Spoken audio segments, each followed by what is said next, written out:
Throughout history, each era has had within it a resounding voice, a figure who embodies the very essence of that age. And when we look back to the vibrancy of Periclean Greece, we can say, without doubt, that it is Plato who we hear. It was his work that brought philosophy out of the dark corner of academia, where the common man, if he so chose, could laze in its light. Even now, roughly 2,000 years after his death, there are still countless students enveloped in the radiance of his thought. So let us step into the light and discover Plato. If we were to believe the accounts of Diogenes Laertius, we can say that he was born in Athens during the 88th Olympiad, approximately 428 BCE. It is thought that at birth his given name was Aristocles. The moniker Plato would only come later on as a result of his unusually wide chest and shoulders, or forehead depending on who you receive your information from. He was said to have been an athlete, even competing and winning medals in the Isthmian Games. The game of dialectics would only come to him after meeting Socrates, and through the careful tutelage of the old gadfly, Plato would develop a passionate love for wisdom, which would continue until his death in 348. Upon the death of Socrates, he would come under suspicion from the Athenian authorities for his part in plotting his escape. Because of this, his friends thought it best that he set off to see the world.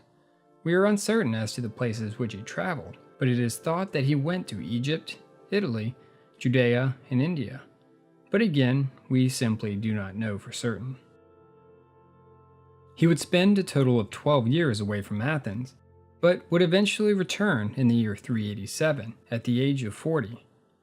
It was then that he established one of the earliest known organized schools in Western civilization, called the Academy. From this tiny school on the outskirts of Athens, he would write the famous dialogues which would carry his name through the ages. Seeing his master put to death instilled in him two things: a passionate contempt for democracy, and the desire to find a method wherein the wisest and the best might be discovered, persuaded, and then enabled to rule. In short, he wished to create the ideal state. And so he did, in what is perhaps his greatest work, the Republic. He began by asking himself why such a state has never come into existence. Why, with all our ideas, has this dream never been realized? His answer? Simply human nature. Our excess greed and ambition too soon cause states to war over territory and resources. Additionally, if external wars are able to be avoided, then class and cultural division will eventually bring internal strife. Wherever in the roundabout of governmental systems we begin, the fate of each remains the same. See aristocracy, limiting too narrowly the circle within which power is confined, give way to oligarchy, which then fails when the incautious scramble for immediate wealth causes currency to accumulate in the hands of a few, creating anger and dissent in the hearts of many. Once this takes place, there can only be one end, that being revolution. Then democracy comes. The poor overcome their opponents, slaughtering some and banishing the rest, and give to the people an equal share of freedom and power. But even democracy is not immune to the old ball and chain, the failure of the state to adequately educate its people, causing demagogues to be elected. Once the state has been thoroughly thrust into chaos by these ill-informed and ill-intentioned individuals, the people demand order. And whoever can deliver the greatest lie becomes the people's champion, i.e. their autocrat. This nauseating roundabout could only be prevented, Plato thought, by understanding first the nature of man.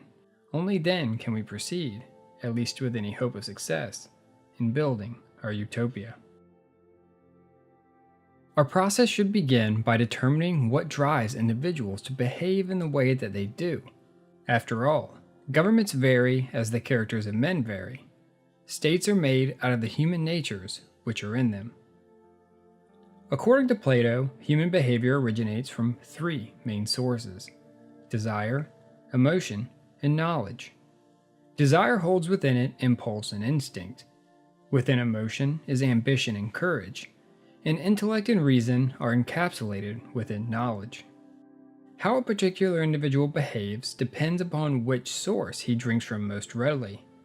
Those that take desire as their mainspring are best fit to be the producers of our society. This is to say, the farmers, businessmen, and merchants. If emotion is what drives them, then these individuals are best fit to be our auxiliaries. They will fill the role of military officers and top executive aides. Last are the few who take knowledge as their guiding beacon. These esteemed individuals will become our guardians, our rulers, our philosopher-kings. If we are to see our state succeed, it is paramount that we enable each individual to acquire and perform the given task which their nature has best suited for them. Ruin comes, said Plato, when the traitor, whose heart is lifted up by wealth, becomes ruler. In order to ensure that we choose our rulers properly, Plato has put in place an intricate system of selection. I will summarize it here. We must begin with complete equality of educational opportunity. There will be no class, race, or gender barriers in our state. Whether it be man or woman, all they must do is demonstrate the ability to stand up to our process. Let our search for prospects start by sending out into the country all the inhabitants of the city who are more than 10 years old. Plato thought that by taking possession of the children, they will be protected from the habits of their parents. Once there, the children will begin their education, and so for the first 10 years, their education will consist predominantly of physical and musical activities. This sort of early education would allow us to figure out the natural disposition of the child. At this time, we should also instill a good moral basis. This we will do by supernatural authority. Yes, we must have a religion. Not only will this lend to our moral basis, but it will also enable those individuals who have not been given high office to accept their position without dispute and anger towards those who are placed higher than themselves. Moving on, at 20 years of age, we will give to them what is to be their first of 2 examinations. This will not only be an academic test, but also a test of practical and theoretical skill. Those who fail will become our producers, or the economic class of our state. Those who pass will be given 10 more years of education. At the age of 30, they will be presented with a second, more difficult examination. Those who fail this test will become our auxiliaries. After this second examination, the ones who remain will then be taught philosophy for 5 years. This will consist mainly of metaphysics and politics, but other subjects may be included as well. Once this training is complete, they will be sent into the world to be educated by life itself. This last and perhaps most difficult test will continue for 15 more years. And finally, those who have come to the end of their education successfully, now 50 years of age, would become automatically the rulers of the state.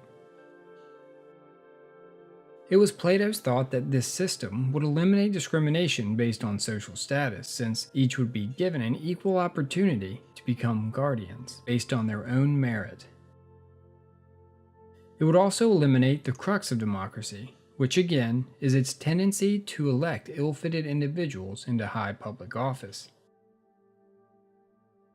After examining this political ideal, many of you may be questioning, as Plato did, the practical plausibility of what he has laid out.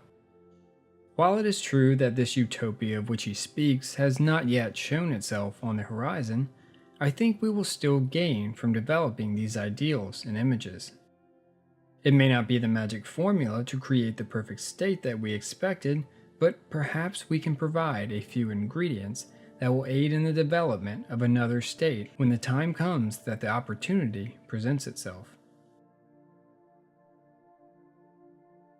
Outside of the political digressions, the entire premise of the Republic remains an ethical one, that being the question of justice. Though with this digression, we allowed ourselves the ability to view justice in a larger sense, which Plato thought would give us an insight into how we might define it individually. In Plato's society, the goal was for each individual to be placed into the role for which he or she is best suited for. In achieving this, Plato meets his definition of justice, which is the having and doing what is one's own. In other words, a just man is a man in just the right place, doing his best and giving the full equivalent of what he receives. And on the societal level, it is the effective coordination of these individuals to the end of creating an efficient whole. This is contrasted by the moral views of, say, Jesus and Nietzsche. The former puts emphasis on kindness and charity to the weak, while the latter on the power of the strong. Plato believes a moral society is one that achieves harmony of the whole. Something else to consider when investigating the ethics of Plato is how much variation occurs between the different dialogues.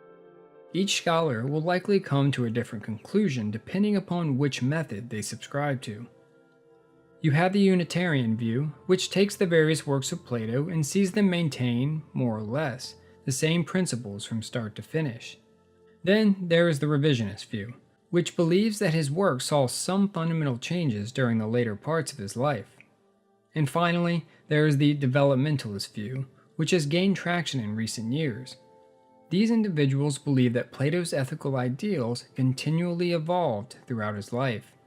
Whichever avenue you choose to follow, you will find that he, like many other philosophers of his day, followed a virtue-based eudaimonistic conception of ethics. By eudaimonistic, I mean an ethic based on happiness and the virtues that contribute to its attainment. In order to fully discover his ethics, I would like to save it for a separate video, as I think it would take much more time to fully investigate its intricacies. The metaphysics of Plato is most readily demonstrated through his doctrine of ideas, or as some call it, the theory of forms. In this doctrine, Plato sets out to explain the unperceived duality of our universe, or in other words, how our universe is separated into that which can be detected through our sense, the physical realm, and that which can only be conceived by reason and thought, the realm of forms.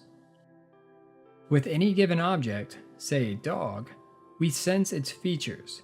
These features are part of the physical realm, but behind these features is the general idea or ideal of a dog, an everlasting and changeless form which exists outside of what can be perceived by our senses.